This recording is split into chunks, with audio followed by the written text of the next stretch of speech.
আসসালামু আলাইকুম। রমজান মাসে রুম ডেকোরেশন করতে কম বেশি সবাই একটু পছন্দ করে, আমিও কিন্তু ব্যতিক্রম নই। আমি এই ডেকোরেশন করার জন্য ৳১ যে আর্ট পেপারগুলো পাওয়া যায়, আর্ট না সরি কালার পেপারগুলো পাওয়া যায়, ওই পেপারগুলো নিয়ে নিয়েছি আর ওগুলা হচ্ছে কেটে এর উপরে হচ্ছে রমাদান মোবারক লিখে নিয়েছি। অ্যান্ড আমার রমাদান মোবারক লেখা শেষে কিছু চাঁদ তারা এঁকে অ্যান্ড কেটে নিব, কালার করে নিব।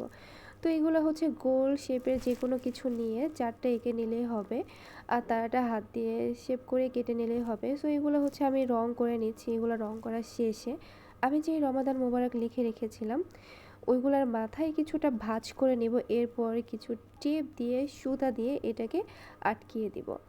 অ্যান্ড এটা কিন্তু একটু ভালোভাবে টেপ দিয়ে লাগিয়ে নিতে হবে, না হয় ছুটে যাওয়ার সম্ভাবনা থাকবে। আমার কাছে একবার মনে হয়েছিল এটাতে আমি গ্লু ইউজ করি, কিন্তু গ্লু তো সুতাতে আটকাবে না, কারণ সুতাটা অনেক চিকন ছিল, তাই আমি টেপ ইউজ করেছি। তো ফাইনালি আমার সব কিছু সুতার সাথে মিক্স করা হয়ে গেলে আমি এই কর্নারে একটা টেপ দিয়ে লাগিয়ে নিব অ্যান্ড ওই কর্নারও লাগিয়ে নিব। এর উপরে হচ্ছে যে মোটা টাইপের রশিটা দেখা যাচ্ছে, ওটা একটা রশি না, ওটা কিন্তু আমি টেপ ইউজ করেছি। এরপরে একটা ফুলের টপ নিয়ে নিলাম। সো ফাইনাল ডেকোরেশন এই দেখো। তো আমার এই ডেকোরেশনটি তোমাদের কাছে কেমন লেগেছে আমাকে কিন্তু জানাবে। ধন্যবাদ। আসসালামু আলাইকুম।